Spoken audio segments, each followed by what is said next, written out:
And I'm Matt Purchase. An Ottawa high school student suffered non-life-threatening injuries when he was pinned under a car April 7th. Police say that this was the result of car surfing, which may have been in cahoots with stupidity. Paramedics arrived at 11:30 a.m. and the 18-year-old was treated for his injuries to his shoulder, hip, as well as facial abrasions. The teenager is now said to be suing the car involved, a 1991 Honda Civic. The boy was visibly upset, saying, "The car stole my innocence. I was a virgin before it touched me. I wish I could say the same now." The teen and the car are now scheduled to appear on Montel, now locked in a baby daddy drama. Students in Winnipeg were treated to a bare facts moment when two of their teachers decided to pull a Demi Moore and give a lap dance in front of 100 students during Spirit Week. This hot moment was caught on video and now these teachers have been suspended without pay. Little does the Winnipeg Teachers Association know, the dancers received enough tips to sustain themselves for the rest of the school year. Drinking at work would be a problem in most workplaces, but the workers at Carlsberg think it's their God-given right. Hundreds of warehouse workers at the Danish brewer halted work for the second day to protest the decision to limit beer drinking only to lunch breaks. Hundreds of additional employees also went on strike in sympathy. Before the new regulations, employees were allowed 3 beers a day outside of lunch hours. Management have also been thinking of closing the crack den that they run out of the coat room, as well as it has been suggested that they up the price to 50 cents for the gumball machine that dispenses cocaine.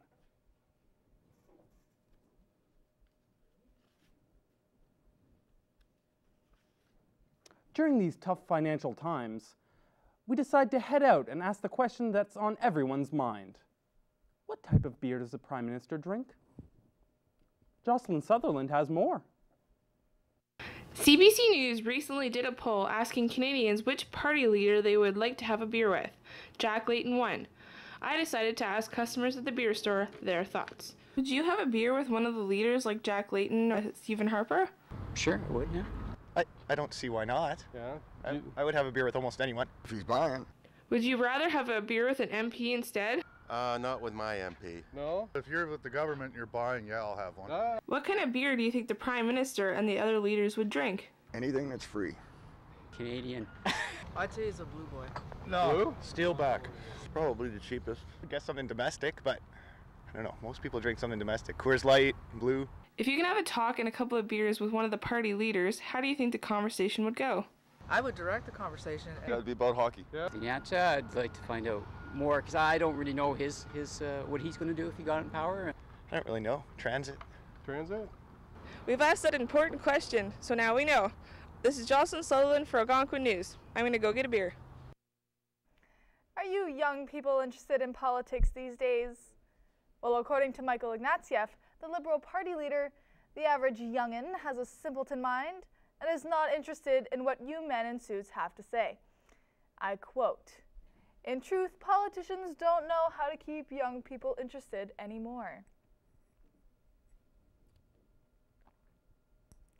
I'm sorry, did you say something, Michael? I was too busy on my iPod not caring about what you had to say. We now go to our foreign correspondent, Will Beaton, with some breaking international news. Thanks, Matt. I'm here in Moscow, where Russian President Dmitry Medvedev will be returning from Prague, where he signed a new nuclear arms treaty with U.S. President Barack Obama. The treaty, named New START, is set to replace the Strategic Arms Reduction Treaty of 1991, which has expired. Under the new terms, both countries are limited to only 1,550 strategic warheads and only 700 launch vehicles capable of deploying those warheads. These numbers are almost 74% lower than in 1991. Tensions may still rise between the two former enemies if Russia considers the new size of their arsenal to be ineffective against U.S. anti-missile defenses. But analysts say this is an important step forward. Reporting live from Moscow, this is Will Beaton. Back to you, Matt. Meow. RCMP officers have confirmed that detachment officers at Parliament Hill will begin carrying Heckler & Koch MP5 submachine guns. This information of heightened security comes only months after an embarrassing security breach that allows protesters to scale 2 parliamentary buildings and raise a banner on the West Block building. Also, horses will now be replaced by emus rigged with plastic explosives, fences replaced with a moat filled with molten lava, and MPs will be replaced with an angry female alligator during that time of the month. Oh, that sounds amazing. We invite you at this moment in the show to please put on your 3D glasses. Remember the Jetsons and all their cool new technologies? Well, you can be a Jetson too. LG has announced earlier last week that they are releasing the new first ever LCD 3D TV.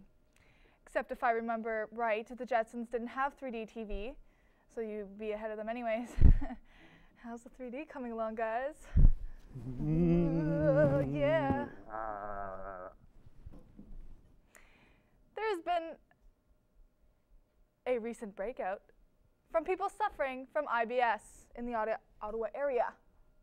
Ashley Foe takes to the streets to help find some support from Algonquin students.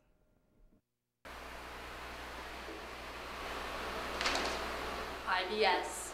Some may find it embarrassing, but to others, it's a very serious disorder. Today, we're going to go into the Algonquin community to help raise awareness and maybe a little bit of money to help find a cure for this terrible disorder.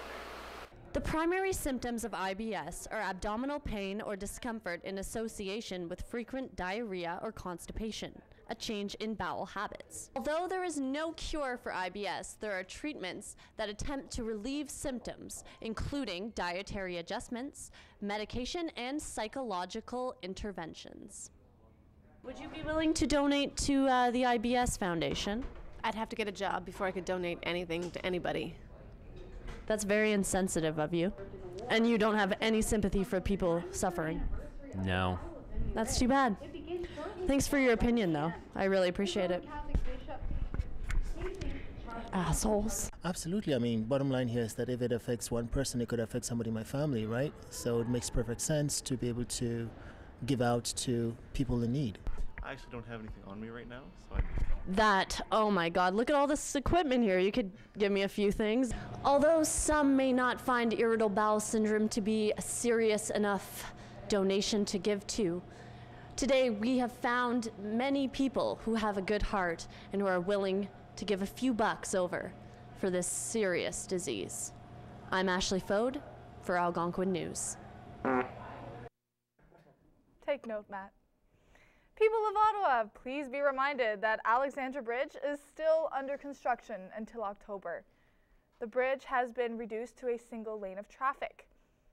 Although I don't understand why they would need to do construction on a perfectly good bridge.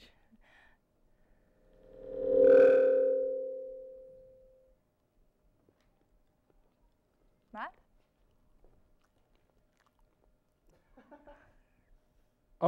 Coming up next is Phoebo McRae with his review of the Nutcracker.